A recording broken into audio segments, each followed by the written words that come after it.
दर्शकबिन नमस्कार। प्राइम टकको यो अर्को नयाँ श्रृङ्खलामा तपाईलाई हार्दिक स्वागत छ। प्राइम टकमा हामी विविध विषयमाथि छलफल बहस कुराकानी गर्ने गर्दछौँ। एनटिभी कोहलपुरबाट यसै समयमा साप्ताहिक रूपमा यो कार्यक्रम प्रसारण हुने गरेको छ। आजको अङ्कमा हामी कृषक र कृषिका कुरा गर्नेछौँ। उत्पादकत्व वृद्धिमा सरकारद्वारा सञ्चालित विभिन्न परियोजनाहरूको भूमिकाको विषयमा केन्द्रित रहेर कुराकानी गर्नका लागि आज हामीले प्रधानमन्त्री कृषि आधुनिकीकरण परियोजना कार्यान्वयन इकाइ बाँकेका प्रमुख वरिष्ठ कृषि अधिकृत राकेश कुमार ओझा सरलाई निमन्त्रणा गरेका छौँ। सबैभन्दा पहिले म हाम्रा अतिथिलाई कार्यक्रममा स्वागत गर्छु। स्वागत छ हजुर। धन्यवाद। आराम हुनुहुन्छ? ठीक छ। सुरुवातमा चाहिँ बाँकेमा सञ्चालित यो परियोजना मार्फत भइरहेका कार्यक्रमहरूको गतिविधिको बारेमा जानकारी लौँ, त्यसपछि अन्य विषयमा हामी प्रवेश गरौँला। खास गरी भन्नुपर्दा अब यसको प्रधानमन्त्री कृषि आधुनिकीकरण परियोजना भन्ने जुन अहिले यो नेपाल सरकार संघीय कृषि तथा पशुपक्षी विकास मन्त्रालयबाट सञ्चालन भइराखेको यो 10 वर्षे परियोजना हो र यो चाहिँ परियोजना भन्नाले हामी अरू कुनै विदेशी प्रोजेक्ट जस्तो नबुझेर नेपाल सरकारकै शुद्ध लगानीमा नेपाल सरकारकै बजेट मार्फत र नेपालकै कृषि विशेषज्ञ कृषि प्राविधिकहरू मार्फत यसको दस्तावेजहरू तयार गरी अहिले यो 10 वर्षको लागि यो परियोजना नेपालको विभिन्न जिल्लाहरूमा सञ्चालित भइराखेको छ र त्यसै क्रममा हाम्रो बाँके जिल्लामा आर्थिक वर्ष 73-74 देखि यो परियोजना चाहिँ सञ्चालनमा आयो र सुरुमा यो परियोजना सञ्चालन हुँदा यसले मकै जोन भनेर नाम दिएर यो कार्यक्रम यहाँ सञ्चालन भयो। बाँकेमा चाहिँ मकै जोनको रूपमा सञ्चालन भयो परियोजना र यो परियोजना अहिलेसम्म पनि यसमा हामी मकैमै काम गर्दै रहिराखे तापनि गत आर्थिक वर्षदेखि हामी यसमा धान बाली पनि जोडेर यसलाई धान जोन पनि बनाएर कार्यक्रम सञ्चालन गरिराखेका छौँ र बाली जे भए तापनि यसलाई सामान्य रूपमा भन्नुपर्दा हामी प्रधानमन्त्री कृषि आधुनिकीकरण परियोजना कार्यान्वयन इकाइ बाँके भनेर भन्छौँ र यस अन्तर्गत अहिले हामी 2वटा बालीमा खास गरी धान बालीमा र मकै बालीमा चाहिँ हामी अहिले गतिविधिहरू केन्द्रित छन्। ओके, त्यो अहिले यति लामो समय भइसकेछ यो परियोजना कार्यान्वयन गर्न थालेको बाँकेमा यसले चाहिँ प्राप्त नतिजाहरू यो लागू भइसकेपछि प्राप्त भएको नतिजालाई चाहिँ कसरी हेर्नु भएको छ? यथार्थमा के हो भने नतिजाहरू त अहिले सकारात्मक नै छन् र त्यसलाई हामी कुन परिप्रेक्ष्यमा भन्न सक्छौँ भने पहिला कृषकहरूले खास गरी आफ्नो जुन पुरानो तौर तरिकाले म्यानुअली धेरै जसो आफूले काम गर्ने होइन भने अब लेबर लगाएर काम गर्ने भन्ने हुन्थ्यो भने अहिले यो परियोजना लागू भइसकेपछि कृषिको यान्त्रिकीकरण मार्फत विभिन्न नयाँ प्रविधिहरूको अनुसरण गर्दै कृषिमा व्यवसायीकरण गर्न सकिन्छ भन्ने चाहिँ एउटा उहाँहरूमा एउटा परिवर्तन आएको छ।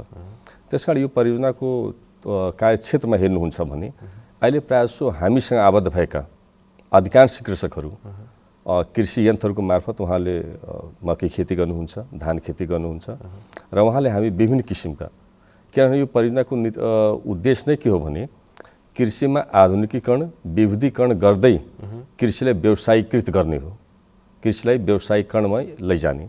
अब खालि निर्वाहमुखी कृषि गरेर हाम्रो उद्देश्य नै पुरा हुँदैन। त्यसमा परियोजनाको उद्देश्य नै कृषिमा विविधीकरण, कृषिमा आधुनिकीकरण, कृषिमा यान्त्रिकीकरण गर्दै व्यवसायीकरण गर्ने हो भने हामी ती किसानहरूलाई कृषिका यन्त्रहरू, कृषिमा विभिन्न नयाँ प्रविधिहरू, विभिन्न किसिमका नयाँ तालिमहरू, यस्ता विभिन्न किसिमका उहाँहरूले हामीले कुनै नितान्त पूर्ण रूपमा 100% निःशुल्क भने कुनै 50% अनुदानमा विभिन्न कार्यक्रमहरू सञ्चालन गरेर उहाँले पहिलेको तुलनामा पहिले जुन एउटा परम्परागत शैलीबाट अहिले आधुनिकतातर्फ चाहिँ हामीले ल्याउने प्रयास गरिराखेका छौँ। ओके, त्यसलाई चाहिँ परिवर्तित नतिजाको रूपमा कार्यालयले लिइराखेका छ र उत्पादन र उत्पादकत्व कुरा गरौँ न। अब जस्तो हामीले अपेक्षा गरे अनुसारको उत्पादकत्व वृद्धि भएको छ कि छैन, उत्पादन भएका ती वस्तुहरूलाई हेर्ने हो भने चाहिँ कस्तो छ अवस्था? यसलाई हामी 2टा परिप्रेक्ष्यमा हेर्न सक्छौँ। हाम्रो परियोजना सुरु हुनुभन्दा अगाडि हामीले जुन यहाँ बेसलाइन सर्वे गऱ्यौँ त्यो हेर्दा जुन प्रोडक्टिभिटी थियो प्रति हेक्टर जुन उत्पादन देखिन्थ्यो त्यो उत्पादनभन्दा अहिले उत्पादन चाहिँ धेरै बढेर गएको छ। यो एउटा परिप्रेक्ष्य हाम्रो त्यो भने अर्को के हो भने परियोजना लागू भइसकेपछि हामीले उत्पादन मात्र होइन उत्पादनले व्यवसायीकरण गर्ने उद्देश्यले बजारीकरणसम्म जान्छौँ भने उत्पादित वस्तुलाई बिक्री गरेर किसानले पाएको के छ भन्ने कुरा त्यो हेर्दै जाँदा पहिलेको तुलनामा किसानले बढी मूल्य पाएको छ, उसको उत्पादन वृद्धि भएको छ र साथसाथै उसले अघि पछि गरिआएको जुन क्षेत्रफल छ त्यो क्षेत्रफलमा पनि उसले वृद्धि गरेको छ। त्यसले गर्दा के देखिन्छ तीनवटै हामीले बुदामा हेर्दा उत्पादन वृद्धि पनि देखियो, उत्पादित वस्तुले बजार पनि पायो र किसानले आफूले चाहेअनुसारको मार्केट पाए, आम्दानी पाए। त्यसले गर्दा किसानको जीवन स्तर पनि अहिले राम्रो उठेर गएको छ र उनीहरू यसप्रति धेरै नै अभिरुचि राखेका छन्। जस्तो उत्पादन बढ्यो अनि उनीहरूको अवस्थामा पनि परिवर्तन आउने नै भयो, स्वाभाविक रूपमा त्यो भइसकेपछि अहिले तपाईँहरू बाँकेको मात्रै कुराकानी गर्ने हो भने, खास गरी देशका विभिन्न जिल्लाहरूमा यो परियोजना लागू भए पनि बाँकेको मात्रै कुरा गर्ने हो भने बाँकीमा सीमावर्ती क्षेत्र भएका कारणले गर्दा यताको उत्पादनको अवस्था पारीको उत्पादनभन्दा महँगो भइदिने समस्या छ भनेर भन्छन् कतिपय कृषकहरूले। यसले चाहिँ कृषकहरूमा पारेको प्रभावलाई चाहिँ यहाँहरूले कसरी हेर्नुहुन्छ? यथार्थमा के रहेछ भने पारी त हाम्रो छिमेकी देश, हामीभन्दा धेरै ठुलो र कृषि क्षेत्रमा पनि उनीहरूको अनुसन्धान, उनीहरूको कृषि प्रसार हामीभन्दा धेरै अगाडि रहेको छ। लगानी पनि बढी भयो, लगानी पनि बढी छ र त्यति मात्र होइन, सरकारले कुनै पनि उत्पादन गर्ने वस्तुमा के कति अनुदान दिएको छ त्यसमा पनि धेरै कुराहरू भर पर्छ। उहाँहरू कहाँ सिँचाइमा अनुदान, उहाँहरू कहाँ यो कृषि गर्ने कृषिको लागि प्रयोग हुने बिजुली बत्तीमा अनुदान, त्यसपछि उहाँहरूको ट्रान्सपोर्टेसन, त्यस्ता विभिन्न किसिमको अनुदान गरेर उहाँहरूको चाहिँ उत्पादित वस्तु हाम्रो यहाँको तुलनामा चाहिँ सस्तो पर्न जान्छ। र दोस्रो कुरा के हुन्छ भने हामी कति उत्पादन गर्छौँ, बल्क उत्पादन। तपाईँ जति बढी उत्पादन गर्नुहुन्छ त्यति तपाईँको कास्ट अफ प्रोडक्सन चाहिँ कम हुँदै जान्छ, उत्पादन लागत कम हुँदै जान्छ, उत्पादन लागत कम हुन्छ र जति हामी कम गर्छौँ त्यो हाम्रो बढ्दै जान्छ। र अहिले पनि हामी कहाँ म के भन्न चाहन्छु भने कृषि यान्त्रिकरण मार्फत हामीले जुन प्रयास गरिरहेका छौँ त्यो गरिरहेका छौँ र त्यसको एउटा लिमिटेसन छ, सीमा छ। किनभने प्रधानमन्त्री कृषि आधुनिकीकरण परियोजना बाँकेको कार्यक्षेत्र भन्नुहुन्छ भने अहिले हामी 5वटा स्थानीयको 22वटा वडामा सीमित छौँ। भनेपछि त्यसबाहेक जिल्लामा त अन्य क्षेत्र त सधैँ छ, अन्य ठाउँमा पनि कृषकहरू हुनुहुन्छ, अन्य ठाउँमा पनि कृषकहरू हुनुहुन्छ। र त्यसकारण सबै ठाउँमा कृषि यान्त्रिकरण नै यो कृषिमा काम भइरहेको छ भन्ने छैन। त्यसकारण धेरै ठाउँमा मैनुअली पनि काम भइरहेको छ, कतिपय ठाउँमा कृषिमा पनि कृषि यान्त्रिकरण मार्फत पनि काम भइरहेको छ। त्यसले गर्दा यदि हामी छिमेकी मुलुकसँग तुलना गर्छौँ भने छिमेकी मुलुकले आफ्नो किसानलाई उपलब्ध गराएको अनुदान र हामी कहाँको अनुदानमा धेरै तलमाथिको फरक छ। दोस्रो कुरा के हुन्छ भने हामी कहाँ एउटा नितान्त चाहिने चिज, कृषिको विकासको लागि नितान्त चाहिने चिज उनको मल हो। मलको एउटा पनि कारखाना छैन, हामी मलमा अरूमाथि नै डिपेन्ड छौँ। र त्यसले गर्दा पनि के हुन्छ भने जहाँ सरल र सुलभ तरिकाले मल उपलब्ध छ त्यहाँ उत्पादन पनि बढेकै देखिन्छ र त्यो मलको भाउ इन्डियाको तुलनामा यहाँ महँगो छ।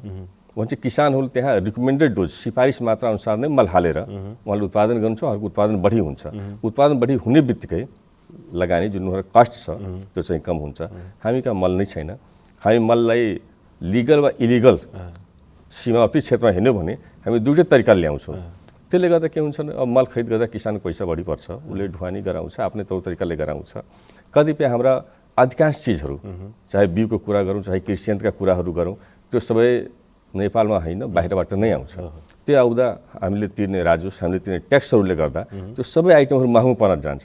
त्यस कारण हाम्रो इनिसियल लगानी, सुरुवाती लगानी नै महँगो परेको नाताले हाम्रो कस्ट अफ प्रोडक्सन पनि महँगो पर्न गएको हो। त्यस कारणले प्रतिस्पर्धा अलि गर्न नसकिने अवस्था रह्यो कृषिका क्षेत्रहरूमा, अन्य बजारहरू। यथार्थ त्यही हो। अनि यो भूमिको विषयमा पनि जस्तो वर्गीकरणको कुरा अहिले सरकारले ल्याएको छ, यद्यपि कतिपय ठाउँहरूमा भूमि वर्गीकरण बिना नै खेतीयोग्य जमिनमा प्लटिङ गरी घडेरी बनाउँदाखेरि चाहिँ उत्पादन क्षेत्र साँगुरियो भनेर भनिराखेका छौँ। बाँके औद्योगिक क्षेत्रका दृष्टिकोणले अथवा विकासका दृष्टिकोणले अगाडि बढिराखेका छ तीव्र गतिमा बाँके जिल्ला नै। यसले चाहिँ कतिको यो उत्पादन योग्य जमिन साँगुरो भएको छ कि छैन, अथवा अवस्था के छ बाँकेको चाहिँ अहिले पछिल्लो विकास क्रमले गर्दाखेरि? अब यथार्थमा भन्नुपर्ने भने क्रमशः यो बाँकेको मात्र होइन, नेपालभरिकै समस्या हो। हाम्रो यो कृषियोग्य भूमिहरू छन् त्यो प्रायः घडेरीले गर्दा त्यो खण्डीकृत भइराखेका छन्, खण्डीकरण भइराखेका छन्, त्यो आफ्नो ठाउँमा छँदैछ। अब यसको लागि यो चाहिँ एउटा पोलिसी लेभलको कुरा भयो। हामी तपाईँले यहाँ कुरा गर्नुभन्दा केन्द्रमा नै कुन जग्गालाई हामीले कृषिको लागि छुट्याउने, कुन जग्गालाई हामीले आवासको लागि छुट्याउने, कुन जग्गालाई हामीले वन जङ्गलको लागि छुट्याउने भनेर जबसम्म हामी एउटा दीर्घकालीन रणनीति बनाउँदैनौँ तबसम्म चाहिँ यसमा खासै एउटा सकारात्मक कन्डिसन चाहिँ म देख्दिनँ। ओके, अब भूमिकै कुरा गर्दाखेरि वर्षमा कति पटकसम्म खेती गर्नु यो प्राविधिक दृष्टिकोणले उपयुक्त हुन्छ? अहिले त चैते धानको कुरा पनि चलिरहेको छ होइन, 2-3 बाली लगाउने कृषकहरू पनि हुनुहुन्छ। केही ठाउँमा एक खेती मात्रै गर्नुहुन्छ, कतिपय ठाउँमा सिँचाइको असुविधा होला, तर पर्याप्त सुविधा भएका ठाउँहरूमा चाहिँ वर्षमा कतिवटा बाली हुर्काउन सक्ने अवस्था रहन्छ? प्रायः सो त्यस हिसाबले हेर्ने हो भने हामी वर्षमा 4-4 महिनाको दरले 3वटा बाली चाहिँ मजाले लाउन सकिन्छ र त्यसको लागि चाहिने पूर्वाधारहरू भनेको मेन त हाम्रो सिँचाइ हो। यदि सिँचाइको सुविधा त्यहाँ छ भने हामी खाद्यान्न बालीसँग तरकारी बाली पनि गरेर वर्षभरि हामी 3टा बाली मजाले लिन सक्छौँ। र अधिकांश ती सबै देशहरू, ती सबै क्षेत्रहरू जहाँ कृषिमा चाहिँ क्रान्ति नै भएको छ त्यहाँ जग्गा चाहिँ कहिले पनि बाझो हुँदैन। र हाम्रो पनि एउटा सोच के हो भने जग्गा चाहिँ बाझो हुनु हुँदैन, जे रोपे पनि रोप्नुपर्छ। र हामी कहाँ यदि भन्नुहुन्छ भने नेपाल चाहिँ एउटा यस्तो देश हो जहाँ माइक्रो क्लाइमेटिक सूक्ष्म जलवायुको हामीले भनौँ वरदान नै प्रकृतिले दिएको छ कि त्यसैले हाम्रो कुनै पनि ठाउँ, कुनै पनि बेसी, कुनै पनि खोज चाहिँ यदि हामी सबैले प्रयास गऱ्यौँ भने खाली रहँदैन। त्यसैले गर्न नसक्ने सम्भावना होइन, सम्भावना 100% छ। 3 बाली लगाउनु पनि पर्छ। 3 बाली लगाउनु भनेको नै पर युनिट एरियाको मैक्सिमम युटिलाइजेसन हो, भनौँ न प्रति एकाइ जग्गाको बढीभन्दा बढी उपयोग गर्नु हो। त्यसैले लगाउनु पर्छ। त्यसले चाहिँ उत्पादन क्षमता हुन्छ नि, भूमिको क्षमतामा केही असर पर्ने त्यस्तो खालको सम्भावना अथवा जोखिम रहन्छ? त्यस्तो जोखिम केही रहँदैन। भूमिमा अब कुनै पनि चिज लिनलाई, जस्तै हामी गाई भैँसीबाट दुध लिनाले उसलाई हामी दाना दिन्छौँ, राम्रो खाना दिन्छौँ, त्यस्तै हामीले भूमिले पनि दिनुपर्ने हुन्छ। र खास गरी त्यसमा हामीले रासायनिक मलमाथि मात्रै डिपेन्ड नभएर गोठे मल अनि बाँकी हरियो मलहरू, जुन अर्ग्यानिक मलहरू यदि म्याक्सिमम युज गर्न सक्यो भने माटोको जुन भौतिक अवस्था, हामी फिजिकल कन्डिसन भन्छौँ, त्यो चाहिँ बिग्रिँदैन। यदि माटोको फिजिकल कन्डिसन बिग्रिएको छैन भने वर्षमा 3 पटक राम्रोसँग हामी उत्पादन लिन सक्छौँ। अब अलिकति चैते धानमा केन्द्रित हुन, अहिले त यो बेला पनि हो के अरे चैते धानको, होइन? के कुराहरूमा कृषकहरूले ध्यान दिनुपर्छ यो बेलामा चाहिँ, अथवा बाली लगाइसकेको समय छ कतै भने कसैले रोपिसक्नु भएको छ भने उहाँहरूले चाहिँ के कुरामा विशेष ध्यान दिनुपर्छ होला, के सल्लाह छ? यथार्थ के रहेछ भने चैते धानमा धेरै पहिले त होइन, अहिले चाहिँ अलिकति चैते धानमा किसानको चेतना चाहिँ अलिकति बढेको पाइएको छ। अरू जिल्ला पनि, बाँकी जिल्ला पनि, र किसानले गरिराख्नु भएको छ। र चैते धानको लागि हामीले आफ्नो तर्फबाट के सपोर्ट गर्दैछौँ भने किसानहरूले हाम्रो स्वदेशी चैते धानका जुन जातहरू छन् त्यो हामीले उहाँले उपलब्ध गराएर प्रदर्शनहरू विभिन्न क्षेत्रमा प्रदर्शनहरू गर्ने, त्यो प्रदर्शनमा हामीले के कस्तो किसिमको प्रविधि अवलम्बन गर्ने, कति मल खाद दिने, कुन जातको चैते धान लगाउँदा यो राम्रो हुन्छ र कहिले लाउने भन्ने यी विभिन्न जति पनि प्राविधिक आइटमहरू छन् लगायत मेटेरियल त्यो सबै हामी उपलब्ध गराएर यो बाँकी जिल्लाको विभिन्न क्षेत्रहरूमा हामी चैते धानको प्रदर्शन पनि गरिराखेका छौँ। उत्पादन भन्नुहुन्छ भने बर्खेभन्दा बढी उत्पादन हुन्छ यसमा। चैते धानमा अब मेन के हो भने हामीले राम्रोभन्दा राम्रो बिउ त्यसको सिलेक्सन गर्नुपर्छ। र त्यसको लागि अहिले हाम्रो नेपालको हर्दीनाथ भन्ने जुन हाम्रो धानको अनुसन्धान केन्द्र नै हो, त्यहाँबाट हर्दीनाथ 1, चैते 2, चैते 5, चैते 6 भन्ने विभिन्न जातहरू तराई क्षेत्रको लागि, भित्री मधेसको लागि त्यस्ता जातहरूको विकास गरिएको छ। ती जातहरू मार्फत नै यसले चैते धानको खेती भइराखेको छ। र उत्पादक भन्नुहुन्छ भने एकदम राम्रो छ र बजारको कुनै समस्या छैन। र साथसाथै किसानहरू पनि पहिलेको तुलनामा त्यसमा बढी इन्ट्रेस्टेड हुन्छ। र एउटा मात्रै समस्या के हो भने चैते धानको लागि तपाईँलाई एकदम 100% सिँचाइको सुविधा चाहिन्छ। र त्यसको लागि हामी आफ्नो कार्यक्रम क्षेत्रमा, आफ्नो कमान्ड एरियामा हामी उहाँहरूलाई साना सिँचाइ पूर्वाधार निर्माण भन्ने एउटा कार्यक्रम मार्फत सिँचाइको सुविधा पनि हामी दिइराखेका छौँ र यो गर्नु पनि पर्छ। ओके, अब हामी थोरै देशव्यापी रूपमै देखिएको समस्या भनौँ यसलाई, अब के भन्ने, उत्पादन क्षेत्र पनि बढेको छ भनेर तथ्याङ्कले देखाउँछ, होइन? विभिन्न ठाउँहरूमा कृषकहरूको सङ्ख्या पनि बढेको देखाउँछ, उत्पादन पनि बढेको देखाउँछ। फेरि आयात रोक्न अवस्थामा अझै हामी पुग्न सकिराखेका छैनौँ। यो बेलामा सरकारले अरबौँ पैसा चाहिँ कृषि क्षेत्रका लागि लगानी गरेको छैन भन्ने अवस्था रहेन। सरकारको तर्फबाट सरकारले गर्ने कामहरू गरिराखेको छ। फेरि पनि हाम्रो उत्पादन क्षमता बढ्न नसकेको हो कि आयात रोक्नका लागि हामीले के कुराहरूलाई चाहिँ ध्यान दिनुपर्छ, खास गरी कृषकहरूले? यथार्थमा यो बजेटको क्वेसनको जुन कुरा आयो त्यो हामी बाहिर हेर्दा नेपाल सरकारले कृषि क्षेत्रमा धेरै बजेट दियो भन्ने कुरा छ। यथार्थमा जति चाहिन्छ त्यति त्यो बजेट होइन। टोटल बजेटको नै क्यालकुलेसन गर्नुहुन्छ भने सरकारले बढीभन्दा 2-2.5% बजेट मात्रै कृषि क्षेत्रको लागि छुट्याएको देखिन्छ। र त्यो बजेटहरू पनि अब अहिले संहिता आएपछि विभिन्न निकायहरू मार्फत संघीय पशु तथा कृषि तथा पशुपन्छी विकास मन्त्रालय, हाम्रो प्रदेशका कृषि मन्त्रालय, हाम्रो स्थानीय मार्फत पनि कृषिका विभिन्न कार्यक्रमहरू चाहिँ सञ्चालन भइराखेका छ। अब एउटा के देखियो भने कार्यक्रममा अलिकति डुप्लिकेसन, एउटै काम चाहिँ विभिन्न निकायले गरेको देखिन्छ। दोस्रो कुरा के रहेछ भने कृषिमा अहिले भन्नुहुन्छ भने यो युवाहरूको जुन पलायन छ नि, त्यसले गर्दा पनि गाउँघरमा जति खेती गर्ने एउटा म्यान पावरको आवश्यकता छ त्यो चाहिँ यसले हामी पाउँदैनौँ। श्रम शक्तिहरू सब विदेशतिर गएको देखिन्छ। र त्यसो कुरा के रहेछ भने कृषिलाई चाहिने जुन 2-3वटा मेजर इनपुट्सहरू भनौँ, मलखाद टाइममै चाहियो, सिँचाइ नभइकन खेती हुँदैन र गुणस्तरीय बिउ, यो 3टा चिज भयो भने प्रविधिको लागि हामी कहाँ कुनै समस्या छैन। हामीसँग भएको प्रविधि नै अवलम्बन गर्ने हो भने हाम्रो यहाँको जनतालाई या हाम्रो यहाँ किसानलाई चाहिने प्रविधि हामीसँग जति पनि छ।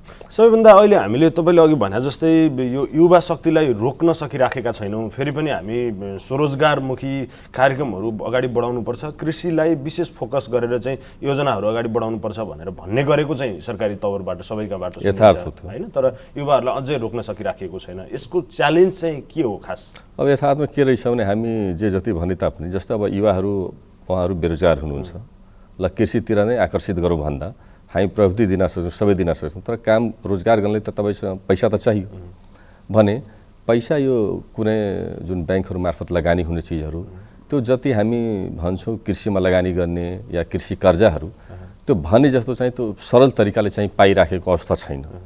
यथार्थ त्यो पनि हो।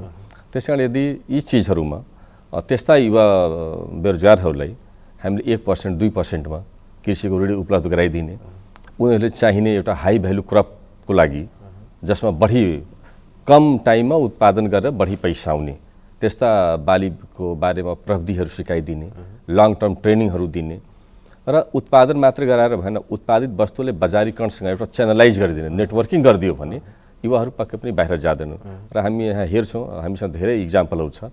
यहाँबाट युवाहरू विदेश जानुहुन्छ, 8 वर्ष 10 वर्ष बस्नु भएको छ, धेरै त्यहाँ ठक्कर खानु हो, त त्यहाँ गएपछि उहाँले नलेज पनि भयो होइन आफ्नो देशमा केही गर्न सकिन्छ मतलब फर्केका युवाहरूको अलि इक्जाम्पल हेर्नुहुन्छ भने नेपालमा जति पनि उताबाट विदेशबाट फर्केर आएर कृषि गरेर अहिले महिनाको 1 करोड रुपियाँ कमाइराखेको युवाहरू पनि यही हुनुहुन्छ।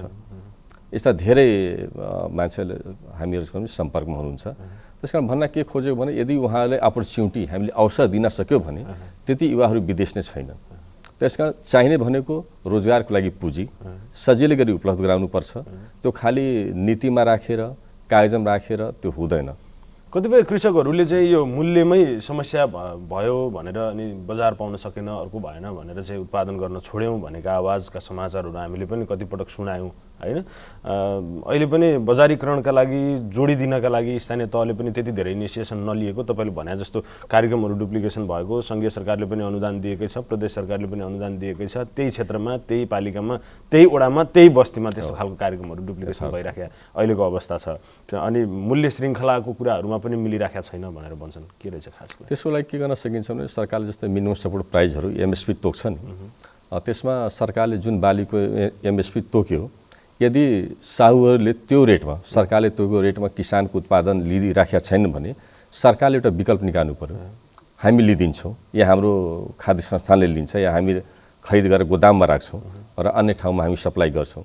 त्यो भयो भने अर्को जुन प्राइभेट सेक्टर छ उसलाई यो कुरा फिल हुन्छ यदि हामी यो रेटमा लिएनौँ भने सरकारले किनिदिन्छ, त्यसमा उनीहरू त्यतिखेर किन्न बाध्य हुन्छन्। अहिले के रहेछ भने सरकारले अब मूल्य नै ढिलो तोक्यो, सरकारले तोक्यो, सरकारले बिक्री गरिसक्छन् किसानहरू होइन, सरकारले मूल्य त तोक्छ तर सरकारले यदि बिक्री भएन भने म लिदिन्छु भनेर भन्दैन नि त। त्यसकारण प्राइभेट सेक्टर लिँदैन भने किसान कहाँ जाने? त्यसकारण अब सरकारले तोकेको मूल्यमा नपाए पनि किसानले त अब गाह्रो साह्रो पर्दा उसले बिक्री गर्ने नै भयो, उसले कम मूल्य पनि बिक्री गरेर आएको हुन्छ। यसलाई हामीले काउन्टर गर्नको लागि सरकारले तोकेको मूल्यमा यदि प्राइभेट सेक्टरले खरिद गरेन भने ल खरिद गर्ने संस्था यो हो, यहाँ जाऊ, तिम्रो उत्पादन चाहिँ यहाँ बिक्री हुन्छ भनिदिएपछि किसानहरू ढुक भएर उत्पादन गर्छन् र सरकारले यसले मेजर धान र गहुँ 2टा बालीमा चाहिँ MSP तोकिराखेको छ। अब आउने दिनमा चाहिँ अन्य बाली पनि तोक्ने प्रोसेसमा छ। पनि समयमा तोकिएन, हामीले बिक्री गरिसकेपछि मात्रै धान खरिदको प्रक्रिया खाद्य संस्थानले अगाडि बढायो भन्ने गुनासो पनि थियो कृषकहरूको। होइन त्यो कहीँ कुनै कतै होला, तर अहिलेसम्म अब म यहीँ पनि 2 वर्षदेखि हेरिराखेको छु सरकारले धानको MSP चाहिँ टाइममै तोकेको हो र यहाँ हामीले विज्ञापन पनि निकाल्यौँ ल कुन सहकारीले अब सरकारले तोकेको MSPमा खरिद गर्ने भन्दा कोही पनि सहकारी आएनन्, किनभने अब सरकारले प्रति क्विन्टल खरिद गर्दा 112 रुपियाँ अनुदान दिने हो र उनीहरू प्राइभेट सेक्टरले अब त्योभन्दा सस्तोमा आफै पनि पाइराखेको छ भने सरकारले तोकेको MSPमा लिने त कुरै भएन। त्यसकारण उनीहरू अगाडि बढेको देखाएनन्। तर यो यहाँको केस हो, केही जिल्लाहरूमा त्यही रेटमा सहकारीहरूले सरकारले तोकेको रेटमै त्यो धान खरिद गरेर आफ्नो गोदाममा राखेका छन्। पछि उनीहरू प्रोसेसिङ गरेर त्यसले बिक्री गरेर पनि पाइएको छ। खाद्य सुरक्षाका दृष्टिकोणले चाहिँ यो उत्पादनले धान्न सक्ने अवस्था बाँकीमा अथवा निर्यात भइरहेको अवस्था के छ सर? यहाँ तपाईँहरूको कार्यक्रम लागू भइसकेपछिको अवस्था चाहिँ के छ खास? खाद्य सुरक्षाको हिसाबले भन्नुहुन्छ भने अब त्यति नराम्रो स्थिति त छैन, तर अब 12 महिनाले पुग्ने गरी त्यति अहिले हामी त्यसमा छैनौँ। त्यो पनि हेरी छ। जस्तै तरकारी बालीहरूमा अलिकति हामी आत्मनिर्भर छौँ। आत्मनिर्भर त छैनौँ, तर खाद्यान्नभन्दा अलि बढी नै छौँ। र दोस्रो कुरा के हुने, बाँकी चाहिँ अब तराईको जिल्ला भएको नाताले धान र गहुँमा राम्रै जिल्ला मानिन्छ। तर एउटा चाहिँ यहाँको मेजर प्रब्लम भनेको सिँचाइको असुविधा हो। गाउँघरतिर फिल्डमा जाँदा जति पनि हामी त्यो बाटो जग्गाहरू हेर्छौँ, ड्राई भूमिहरू देखिया छ, सुक्खा छ, सिँचाइको अलिकति असुविधा भएको देख्छ। तर एउटा हामीले होप के लिन सक्छौँ भने अहिले बन्दै गरेको सिँचाइले भविष्यमा त्यसबाट आएको पानीले पक्कै पनि बाँकीले फलिफाप होला भन्ने मेरो एउटा सोच। सरको यो अनुभव पनि निकै लामो, यो कृषि क्षेत्रमा अनुभव पनि निकै लामो छ। तपाईँको अनुभवले चाहिँ के भन्छ, अन्नदाता हुन् कृषक भनेर सम्मान गर्ने परिपाटीको विकास नहुँदासम्म कृषिप्रतिको मोह युवाहरूमा जाग्नेवाला छैन भन्ने लेखहरू पनि हामी विद्वानहरूका लेखहरू पढ्न पाइराखेका हुन्छौँ। तपाईँको अनुभवले, तपाईँ यो क्षेत्रमा काम गरिरहँदाखेरि चाहिँ कृषकप्रतिको आम बुझाइ र सरकारको होस् या अथवा अन्य नागरिकहरूको बुझाइका कारणले गर्दा पनि यो क्षेत्रमा त्यति धेरै रुचि नभएको हो भन्ने कुरामा सहमत हुनुहुन्छ? एकदम सहमत छु। म त किसान अन्नदाता मात्र होइन, यो संसारकै नै सबभन्दा रिस्पेक्टेड पर्सन भन्नेमा मान्छु। हेर्नुहोस्, हामीसँग त्यसको उदाहरण छ। हामी 2 वर्ष पछाडि फर्केर हेरौँ, कोरोनाको टाइममा जब सबै व्यक्तिहरू आफ्नो घरमा थुनिएर बसेका थिए, त्यही हाम्रा किसानहरू खेतमा काम गरेर हामी तपाईँलाई धान चामल, गहुँ, तरकारी, दुध, फुल, अन्डा, मासु सबै पुर्याएको थिए। त्यो किसानले गरेको हो, हामी तपाईँले गरेको होइन। हामी त घरमै थियौँ। किसानहरू त्यहाँ फिल्डमा जान्थे, प्रहरीले उनीहरूले पिट्थ्यो, तैपनि उहाँहरूले दिनभरि काम गरेर बिहानै तरकारी लिएर आउनुहुन्थ्यो, चोकमा बिक्री गरेको हामी पाइयो। कोरोना कालमा हामी कोही पनि तरकारी खाना पाएनौँ भन्ने कहीँ पनि न्युजमा छैन। यथार्थमा किसानहरू अन्नदाता पनि हुन्, भनौँ न एक किसिमले म उहाँले संसारभन्दा मोस्ट रिस्पेक्टेबल व्यक्ति भनेर मान्छु। तर समस्या के रहेछ भने जुन व्यक्तिले हामी सबैलाई पालेको छ, जीवन दिएको छ, उसले आफूले उत्पादित गरेको सामानको उसले मूल्य लाउन सक्ने उसको अधिकार छैन। ऊ आफूले उत्पादन गरेको धान, गहुँ या तरकारी बजारमा लिएर जाँदा ल म यति रुपियाँ किलो यो दिन्छु भन्दा उसले पाउँदैन। ऊ बजारमा जान्छ, उसको उत्पादित वस्तुको मूल्य चाहिँ अर्को पछि लगाउँछ। म यतिमा लिन्छु, दिने भए दे, होइन भने जा भन्छ। ऊ बाध्य हुन्छ। कति लिएर घुमिराख्नु त? बिहान लिएर गएको तरकारी दिनभरि लिएर त घुम्न सक्दैन। ऊ बिचरा त्यही उसैले भनेको दाममा दिएर आउँछ। तर त्यसैको अन्य त्यसमा हामी हेरौँ, कुनै पनि प्राइभेट सेक्टरले एउटा सानो यदि उसले एउटा माचिस पनि बनाउँछ भने उसको त्यसले एमआरपी लेखेर टास्या हुन्छ र उसले एमआरपीमै बिक्री गर्छ। हामी तपाईँले किन्छौँ। त किसानले ल्याएको दुधमा उसले म 100 रुपियाँ किलो दिन्छु भन्दा होइन, कहाँ हुन्छ? म 80 मा लिन्छु भनेर हामीले भन्छु।